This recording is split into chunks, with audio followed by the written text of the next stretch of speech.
അസ്സലാമു അലൈക്കും വറഹ്മത്തുള്ളാഹി വബറകാതുഹു. ബഹുമാന്യരായ സഹോദരങ്ങളെ, സുഹൃത്തുക്കളെ, ജുമാ നമസ്കാരം ശരിയാകാൻ 40 ആൾ വേണ്ടതുണ്ടോ എന്ന് പലപ്പോഴും പല ആളുകളും ചോദിക്കാറുണ്ട്. നമ്മുടെ നാട്ടിലെ പല പ്രമുഖമായ ഫിഖ്ഹി ചർച്ചകളിലും 40 ആളുകൾ വേണം, അല്ലെങ്കിൽ ജുമാ ശരിയാവുകയില്ല, ദുഹർ നമസ്കരിച്ച് പിരിയണം എന്നൊക്കെയാണ് നമുക്ക് കാണാൻ കഴിയുക.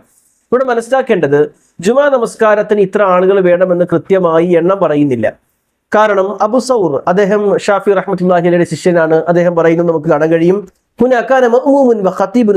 അബു സൗർ പറയുന്നത്, ജുമാ മറ്റു നമസ്കാരങ്ങളെ പോലെ തന്നെയാണ് പരിഗണിക്കപ്പെടുന്നത്. അവിടെ മഅ്മൂം ഖതീബ് ഉണ്ടെങ്കിൽ തന്നെ ജുമ ശരിയാകുമെന്നാണ്. അപ്പൊ മഅ്മൂം എന്ന് പറഞ്ഞാൽ ഒരു മഅ്മൂം ഉണ്ടാവുക, ഒരു ഖതീബ് ഉണ്ടാവുക, എങ്കിൽ പോലും ജുമ ശരിയാകുമെന്ന ചർച്ചയാണ് അദ്ദേഹം നടത്തുന്നത്. മാത്രമല്ല, ഷാഫി ഫിഖിലെ പ്രസിദ്ധനായ പണ്ഡിതൻ ഇമാം സുയൂത്തി റഹ്മത്തുള്ളാഹി അലൈഹി പറയുന്നത്,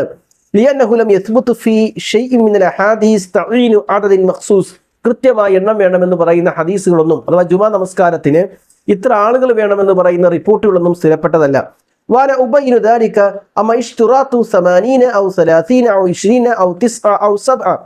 ഏഴാൾ വേണം, 9 ആൾ വേണം, 20 പേര് വേണം, 30 പേര് വേണം, 80 പേര് വേണം, ഇങ്ങനെയൊക്കെ ഷർത്ത് പറയുന്നതിനെ കുറിച്ച് മഅ്മൂമിങ്ങൾ ഉണ്ടാകണം. 80, 40, 10, 7, 9 ഇങ്ങനെയൊക്കെ ആളുകൾ വേണം എന്ന് പറയുന്നത് ഫലാ മുസ്നദ ലഹുൽ ബത്ത, അത് അവലംബനീയമായ വിഷയമല്ല.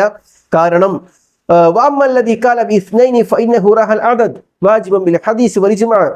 രണ്ട് പേരുണ്ടെങ്കിൽ തന്നെ ഒരു ജമാഅത്തായി പരിഗണിക്കും എന്നുള്ളതാണ് മറ്റ് നമസ്കാരങ്ങളുടെ വിഷയത്തിൽ വന്നിരിക്കുന്ന ഇജ്മാ ആയ പ്രമാണങ്ങൾ. അതുകൊണ്ട് തന്നെ കൃത്യമായ ഒരു എണ്ണം ഈ വിഷയത്തിൽ ജുമാ നമസ്കാരത്തിൽ ഇത്ര പേര് വേണം എന്ന് കൃത്യമായി പറയുന്നില്ല. മാത്രമല്ല, ഏറ്റവും കുറവ് 2 പേരെങ്കിലും ഉണ്ടാവണം എന്നുള്ളതാണ്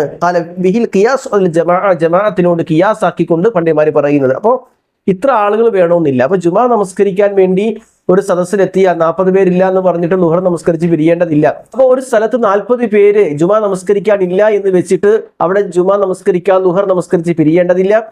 കാരണം അതിന് കൃത്യമായൊരു എണ്ണം പറഞ്ഞിട്ടില്ല. ഒരു ജമാഅത്തിന് എത്ര ആളുകൾ വേണോ അത് തന്നെ മതി ജുമാഅക്കും എന്നുള്ള രൂപത്തിലുള്ള ചർച്ചകളാണ് നമുക്ക് കാണാൻ കഴിയുക.